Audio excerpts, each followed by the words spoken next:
Assalamualaikum warahmatullahi wabarakatuh. Bertemu kembali di video pembelajaran kimia. Dan di pertemuan kali ini kita akan membahas kelanjutan dari sel elektrolisis, yaitu hukum-hukum Faraday. Jadi materi hari ini tentang hukum Faraday. Nah, jadi Faraday ini nama orang, nama lengkapnya adalah Michael Faraday. Dia berasal dari Inggris.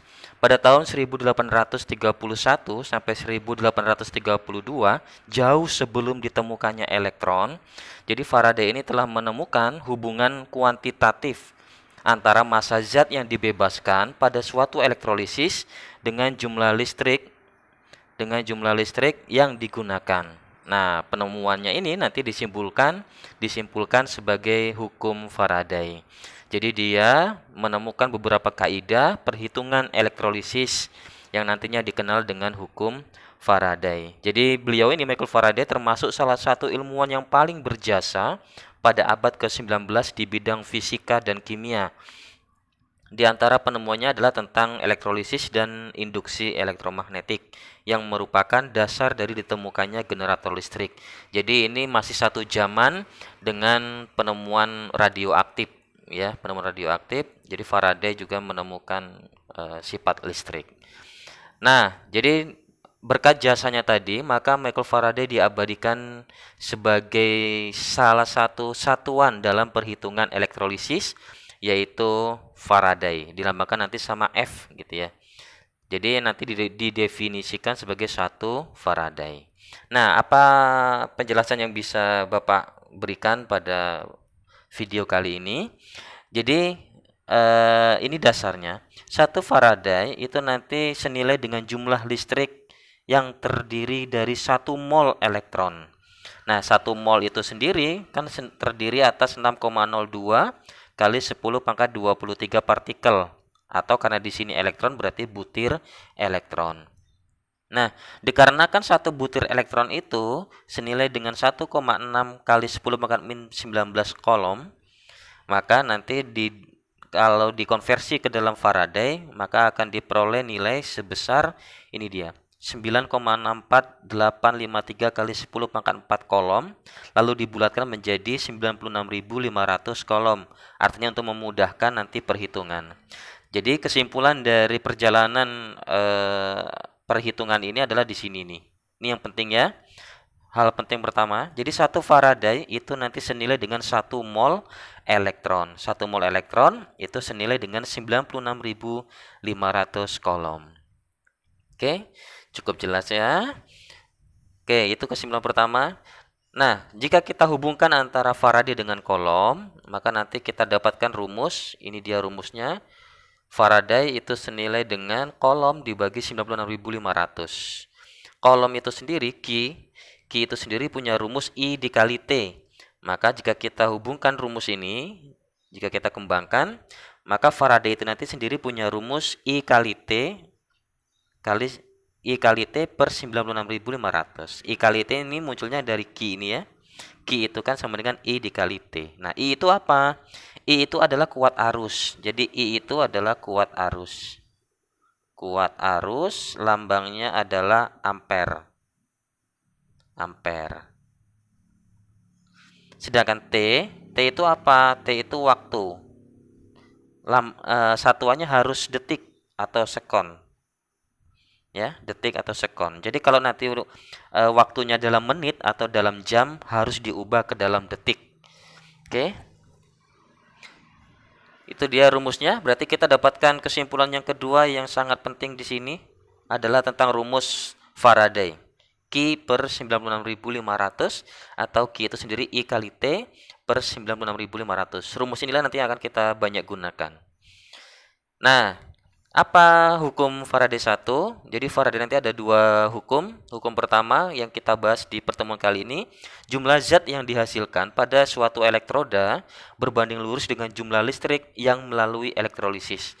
Artinya semakin banyak arus listrik digunakan, maka nanti jumlah zat yang dihasilkan di elektroda itu juga nanti akan semakin banyak.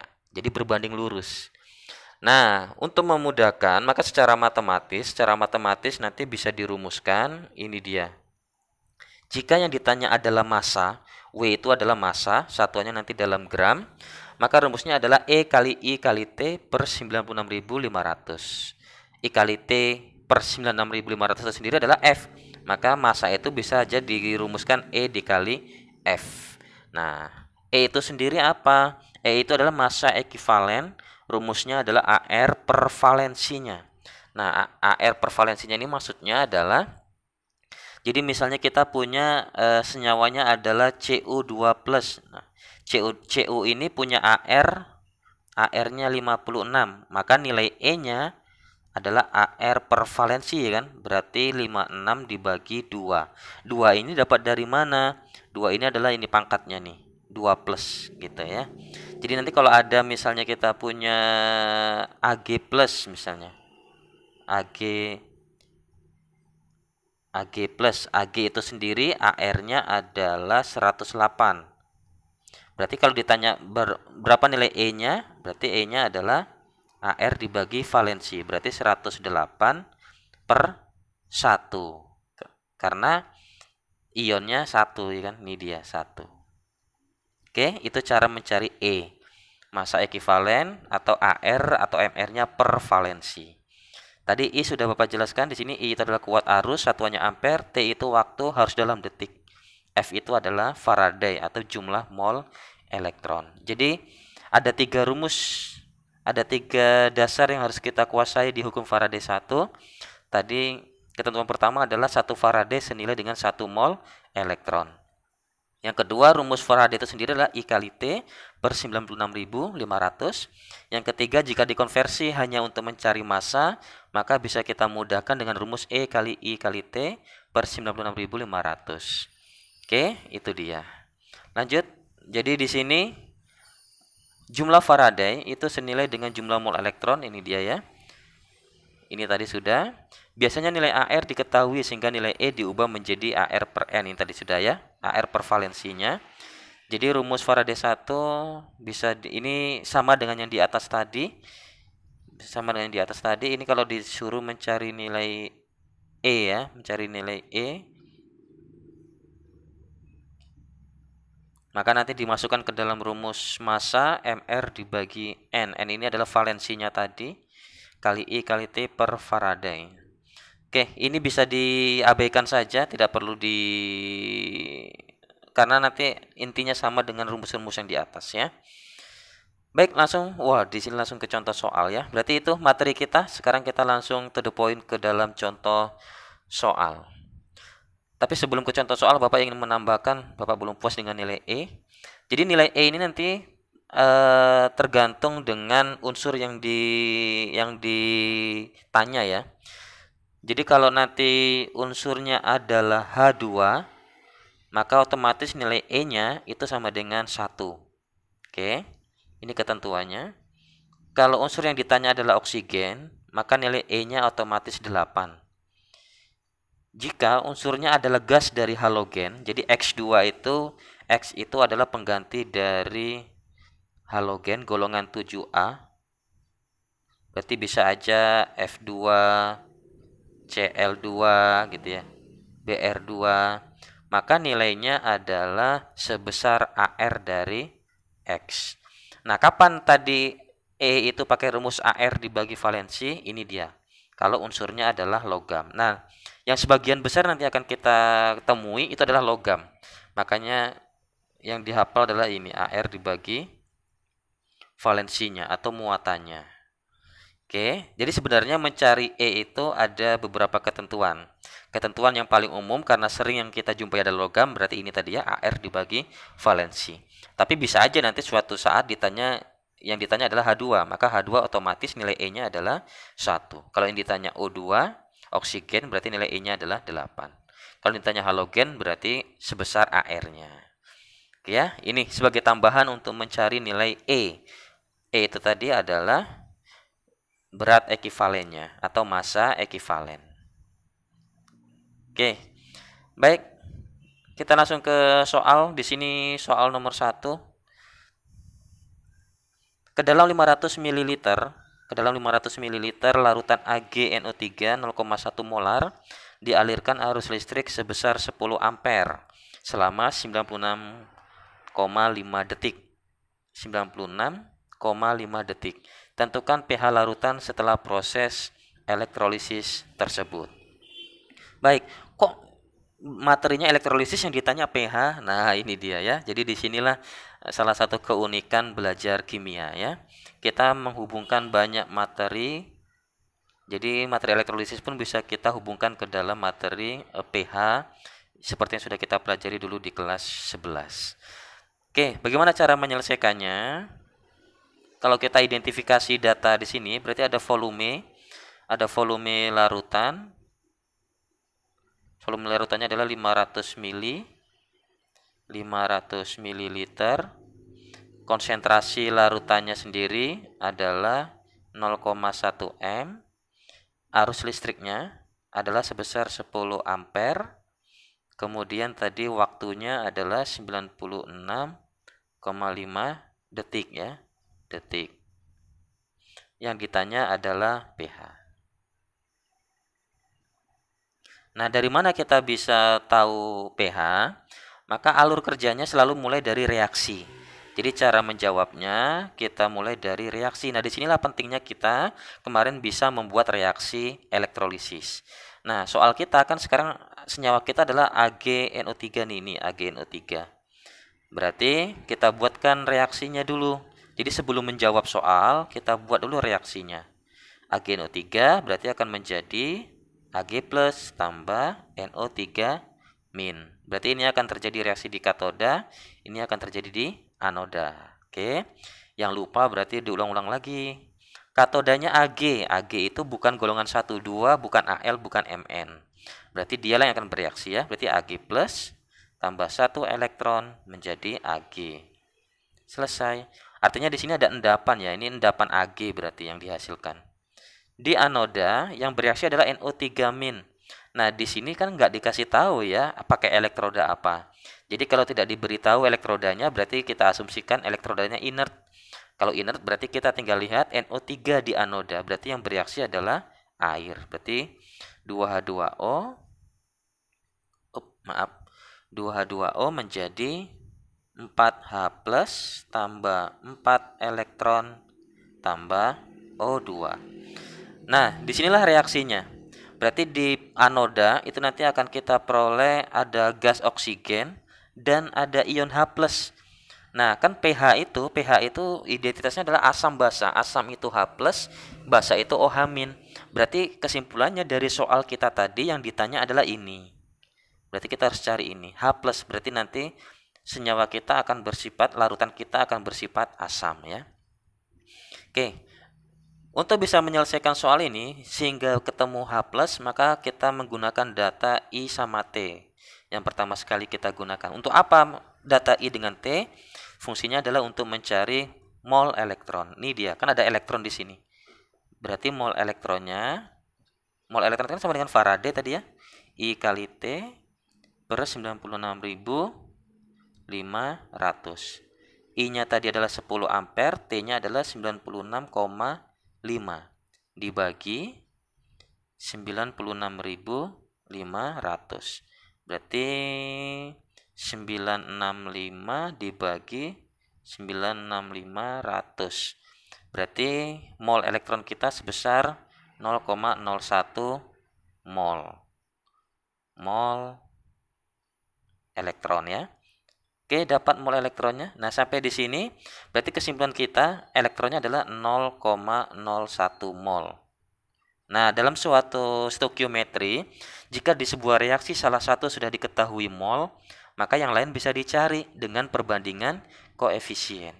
Karena arah kita adalah nanti ke H+, maka setelah kita berhasil mencari, ini berarti langkah pertama, setelah mencari mol elektron, maka langkah kedua adalah ini dia langkah keduanya.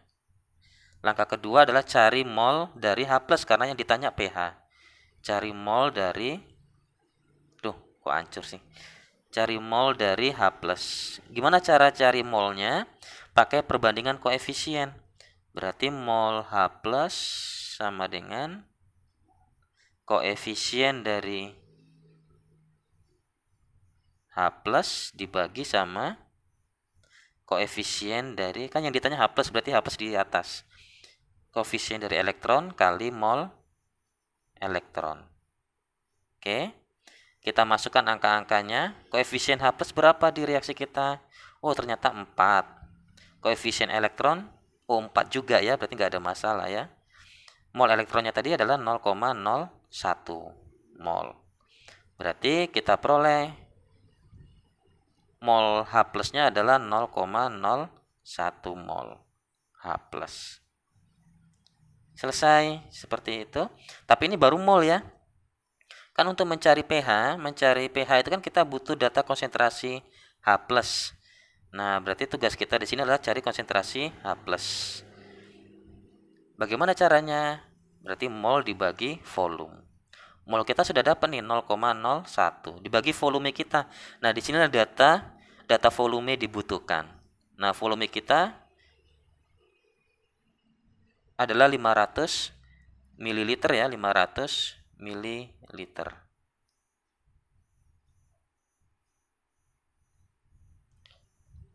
Oke. Jadi 500 ml kita jadikan di soal 500 ml jadikan ke liter, berarti 0,5 liter. Oke ya, ini kita masukkan angkanya ke sini 0,5. Berarti 0,01 dibagi 0,5. Kita dapatkan hasilnya adalah 0,02 molar ya, H+-nya ya. H+-nya 0,02 molar. Jika sudah, maka kita bisa selesaikan bahwa pH itu kan rumusnya adalah min log dari konsentrasi H+. Nah, ingat lagi pelajaran kelas 11-nya. Berarti min log dari 0,02. Kita jadiin pangkat aja, berarti min log dari 2 kali 10 pangkat min 2. Berarti nilai pH-nya adalah 2 min log 2. Selesai, seperti itu jawabannya. Berarti kesimpulannya untuk bisa menyelesaikan soal nomor 1 itu kita butuh 4 langkah ya. Langkah pertama adalah cari mol elektron dengan rumus IT/96500. Langkah kedua cari mol dari H+ pakai perbandingan koefisien. Sudah dapat mol, cari konsentrasi H+-nya, mol dibagi volume. Molnya tadi 0,01 bagi 0,5, 0,02. Masukkan ke rumus pH, berarti min log konsentrasi H+. Berarti min log dari 0,02. 2 kali 10 pangkat min 2 berarti 2 min log 2. Selesai, itu soal nomor 1.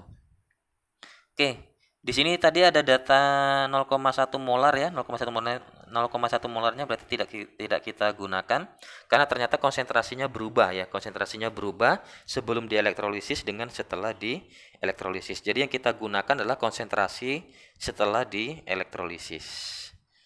Oke, soal nomor 2 sekarang. Soal nomor 2 kita di sini adalah larutan NiSO4 dialiri arus listrik 0,2 Faraday. Tentukan volume gas oksigen yang dihasilkan di anoda jika diukur pada keadaan STP. Oke. Jika kita ketemu soal seperti nomor 2 ini, maka ingat selalu mulai, jadi menyelesaikan hukum Faraday itu selalu mulai dengan membuat reaksi. Berarti reaksinya NiSO4 akan terurai menjadi Ni2+ tambah SO4 2-. Oke ya. SO4 kan selalu 2- ya. Jadi ini reaksi di katoda, ini reaksi di anoda. Kita selesaikan elektrolisisnya. Jadi benar-benar sangat berperan penting kita bisa membuat reaksi elektrolisis. Di katoda kita Ni. Berarti ya Ni yang akan bereaksi ya, Ni2+ tambah 2 elektron menjadi logam Ni. Kemudian di anoda SO4 berarti air lagi yang bereaksi ya, 2H2O menjadi 4H+ tambah 4 elektron tambah O2. Oke, ini reaksinya. Berarti langkah pertama selalu mulai dari membuat reaksi. Ya. Jadi kalau nggak bisa membuat reaksi ya sudah deh, hancur ya. Oke, data yang kita punya di soal kita adalah Faraday, 0,2 Faraday. Ingat Faraday itu senilai sama mol elektron tadi kan? Berarti otomatis mol elektron kita sudah diketahui. Ini dia. Berarti mol elektron kita, ini dia elektronnya, sebesar 0,2 mol. Sudah diketahui. Gitu. Gampang banget nih, sudah ada kan? 0,2 Faraday. Ingat, sekarang yang ditanya oleh soal kita adalah volume oksigen. Ini yang ditanya. Nah, lagi-lagi jika dalam satu reaksi salah satu sudah diketahui mol, maka untuk mencari yang lain pakai perbandingan koefisien. Maka langkah kedua berarti tugas kita adalah mencari mol O2. Gimana caranya? Ya sudah kan mol elektronnya sudah ketemu. Berarti mol O2 sama dengan koefisien O2. Jadi siapa yang ditanya taruh di atas, dibagi koefisien elektron kali mol elektron. Berarti dari sini bisa kita peroleh koefisien O2-nya adalah 1, koefisien elektronnya adalah 4. Berarti 1/4 kali 0,2 mol. Jadi kita peroleh 1/4 dikali 0,2. Berarti 0,05 mol. 0,05 mol O2. Oke. Nah, yang ditanya dari soal kita tadi adalah berapa volume gas oksigen jika diukur pada keadaan standar. Keadaan standar itu berarti rumusnya pada STP. Pada STP berarti rumusnya volume oksigen sama dengan mol dikali 22,4. Ini rumusnya. Nah, Pak tadi nggak ada belajar ini ya. Memang ini materi dulu waktu kelas 10 ya. Materi kelas 10 tentang stoikiometri. Berarti molnya adalah 0,05 kali 22,4. 0,05 kali 22,4. Oke, kita peroleh volume oksigennya sebanyak 1,12 liter. Selesai. Seperti itu cara menyelesaikan soal-soal hukum Faraday 1. Lumayan menantang Bapak rasa. Setiap kita Bapak yakin akan sangat termotivasi untuk bisa menyelesaikan soal-soal hukum Faraday. Nah, bagi yang kesulitan, jadi ini materinya sudah selesai. Bagi nanti yang kesulitan di minggu depan, Bapak akan memberikan modul tentang redox dan kaitannya dengan Faraday. Bapak akan membahas soal-soal tersebut. Jadi bagi yang penasaran gimana menyelesaikan soal hukum Faraday, bisa mengikuti belajar tambahan yang Bapak berikan. Oke, ini dia materinya. Jika nanti ada yang kurang dipahami, silakan ditanya. Terima kasih. Assalamualaikum warahmatullahi wabarakatuh.